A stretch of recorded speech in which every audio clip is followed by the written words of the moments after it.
Leo tunaingia siku ya 3 ya maandamano. Maandamano ambayo yangeweza kuwa yamezuilika kwa sababu ni mienzi sasa. Wananchi tunaongea, tunawaambia jamani, Oktoba tutatoka. Tumeongea, lakini ilikuwa tu ni vitisho, kutufata DM, kututisha, tutawaua, sisi tutafanya nini, nyie mtapotea. Ilikuwa ni kutucheka. Hello ladies and gentlemen, welcome back to the backstory. If you're new here, kindly hit the subscribe button and the notification bell down below so that you can be notified whenever we post a new video. Now, ladies and gentlemen, this is now the 3rd day since demonstrations started in the neighboring country of Tanzania. And reports reaching us is that there have been demonstrations throughout the night in different parts of the country, that is in different cities in that country. Even though there was a curfew which was imposed or was announced by the military and the security organs in that country, the citizens have decided to defy that order. In that, as we are being told, there were demonstrations in different parts of the country. We'll keep monitoring and we'll keep you guys informed throughout the day. But now there is a video clip that someone has shared with me of how some politicians in the CHADEMA party tried to warn the government about the impending demonstrations and frustrations of Tanzania. But this was ignored by the government. Kama ambavyo wema ni mbegu, ubaya pia ni mbegu. Kila mtu atavuna anachopanda. Na wakati utafika. Leo mko wengi. Tulitarajia nyie ndio msaidie taifa hili kwenda mbele. Leo alikuwa hapo Makasege hapa, Mheshimiwa Spika. Wakati tunasali tuko na wabunge wa CCM wengi tu. Na mimi nilikuwa karibu na Juliana Shoza. Nikafumbua macho kidogo, nikaona wabunge tunasali kwa pamoja. Nikasema hivi, zile kura za hapana hawakuwepo? Nikasema hao kwenye kura za hapana hawakuwepo? Mheshimiwa Spika, nchi hii isipoacha usiasa ndani ya bunge, upande huu na upande huu, tusipoacha siasa za vyama ndani ya bunge, taifa hili tulipasua. Na leo inaonekana vyombo vya dola vina nguvu. Leo inaonekana mna majeshi. Tumeongea baada ya mahakama hapa, mkasema tusiingilie mahakama. Mheshimiwa Spika, kuna hasira inakusanyika kwenye mioyo ya watu. Amuoni watu wanaandamana barabarani, watu wanaandamana ndani ya mioyo. Iko siku watatoka barabarani bila sauti ya CHADEMA. Iko siku watatoka barabarani bila sauti ya kafu. Iko siku mtawakuta barabarani. Na Mheshimiwa Spika, taifa hili litapasuka vipande viwili. Huo onevu mnaotufanyia. Hatufanye mikutano ya hadhara leo. Leo mkutano wa hadhara nchi tumekatazwa. Mheshimiwa Lema, muda hauko upande wako. Dakika zangu mbili Mheshimiwa Spika. Nilikuwa naangalia hapa Mheshimiwa. Dakika zangu mbili Mheshimiwa Spika. Mheshimiwa Spika, leo tumezuia kufanya mikutano ya hadhara. Tunaambiwa tufanye mikutano ya hadhara 2020. Ni sawa na kuliambia kanisa lifanye ibada ya Krismasi. Ni sawa na kuambia msikiti ufanye ibada siku ya Idi. Nyie mnafikiri ni kwetu? Wakishamaliza kutushughulikia sisi. Now, ladies and gentlemen, just as I've said in the past, these demonstrations could have been stopped. There were indications that there were going to be demonstrations, that if the government of Tanzania was very serious, they should have stopped this demonstration. Maandamano ambayo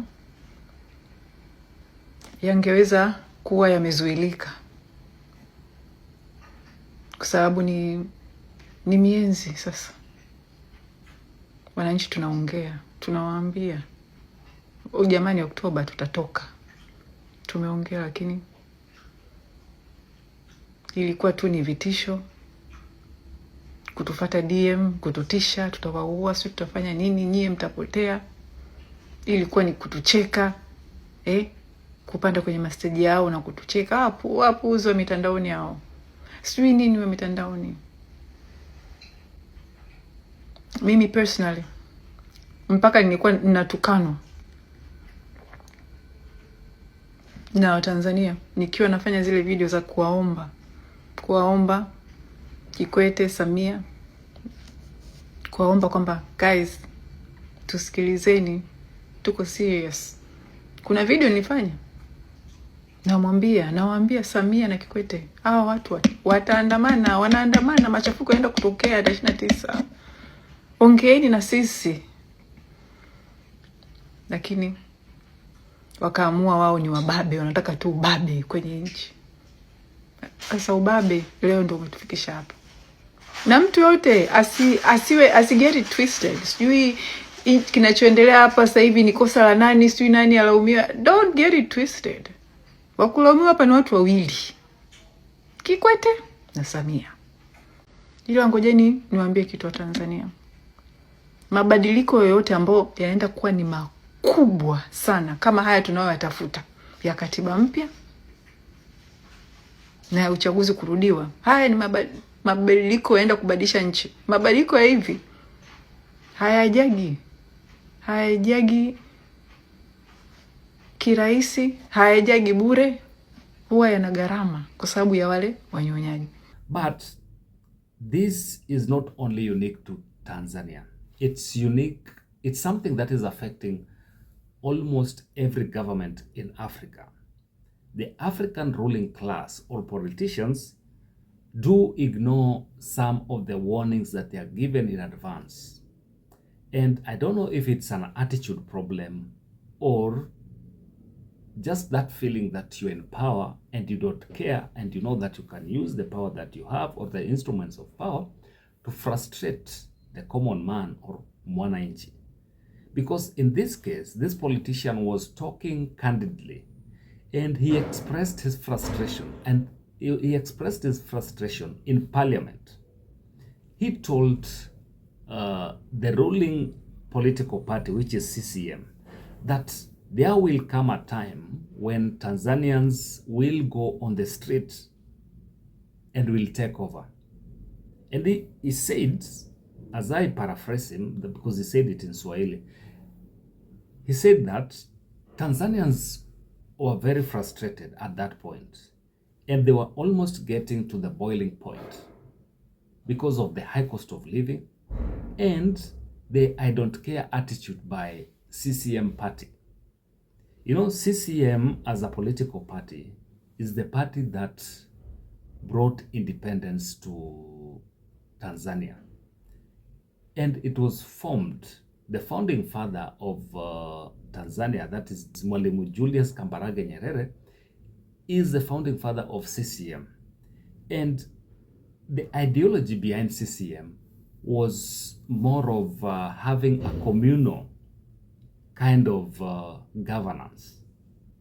And that is why it was thought as being a communist kind of party. The major ideology was ujamaa, yani having people come together for a specific cause, whereby the communities and the mwananchi would come together, support each other, so as to deliver an idea if was nurtured by the political class in TZ, would have left Tanzania peaceful as Julius Kambarage Nyerere would have wanted it. But you know, there is greed that has come into the hearts of politicians, and they started embracing other ideologies that are foreign to Tanzanians. More so capitalism. Capitalism has come into this country in a way that the political class does not care about what the common man is going through. And over time,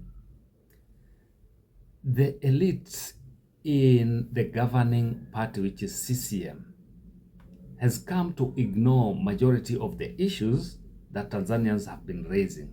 And that is why, if you look at how these demonstrations have been taking place, the majority of people whose businesses have been attacked are members or officials of the ruling party, which is CCM. And you'd want to ask yourself, why would they only target businesses affiliated to the CCM party officials? Someone might say that these are just CHADEMA or opposition members who are targeting CCM so that to paint them in bad colors. But I don't think so, because were it that these were just isolated cases, then I would agree with that. But this is something that is happening throughout the country. In Mwanza, there's a CCM official's business which was attacked. Arusha as well. Dar es Salaam as well. So there is no coordination in this pattern. It means it's something which is sporadic, and people are just venting their anger. Over time, there is that frustration that has been creeping in, and people feel like, why do we have to support CCM? Because over the years, it has not transformed this country. Tanzanians are still suffering just the way they were like so many years ago. And they feel like they're frustrated to a point that they have to vent their anger. And this is a curse that has been following some of these political parties that ushered countries into independence. Look at what is happening down south in South Africa. ANC has been facing almost similar situation as what is happening with the CCM. ANC used to have some kind of fanatical support in South Africa. But over the years, if you look at the number of members of parliament that they won last time, they had to form a coalition government. Why? Because of the frustrations that majority of the citizens in those countries feel with these parties that ushered them into independence. They preached a lot of hope, and the citizens bought into those hopes. But over time, they've realized that nothing is changing. They're only changing the leaders, but the party's ideology remains the same, and it doesn't help in those countries. However, in the Tanzanian case, there were so many indications because a month to the general election, there's a military officer which I have quoted in my past videos, and I would just want to quote, and I want you to listen in carefully to what this guy was saying. Kwa mwaka huu mnabidi muangalia hata yenyewe tofauti wa mwaka. Watu waalizishwa nao endelea nchini. Mwafaka wa kitaifa unahitajika. Na ningependa niwashauri wa Tanzania, wananchi, sincerely, mpo katika right track. Mnachokifanya au mnachotaka kukifanya, sio maandamano, mpo sahihi. Mpo sahihi kwa sababu hata baba wa taifa ameliongelea hilo. Kwa mpo katika right track. Mna baraka zote kutoka kwa baba wa taifa, mna baraka zote kutoka kwa Mungu na hata kwangu. Na pia mnataka mtambue kwamba asilimia kubwa ya wanajeshi wapo upande wenu. Wengi hawezi kutoka hadharani kama nilivyotoka mimi. Kwa sababu sio ujasiri wa kila mtu ambaye anaweza kufanya hivi. Ila mtambue wanajeshi wengi na askari hata kwenye polisi huko na sehemu nyingine wapo pande wenu. Hapo pande wenu kabisa. So if you're a Tanzanian, you'd be able to bear me witness that this guy had information and he knew what was going on. So this was ignored by the political class, because for this information to pass to a point whereby it gets to this military officer, and to a point that he gets frustrated and comes out and airs his view in social media, it means these things had gotten to a point whereby they could hold it no more. Military officers are very disciplined, and in very rare occasions or rare circumstances will you see them, will you even hear them addressing the media. Even though social media has taken over in different countries, but rarely would you even know that someone is in the military in different countries. They try to be as disciplined as possible to let the civilian government govern different countries. But in this situation, this military officer came out and highlighted some of the issues that the government must have picked but ignored.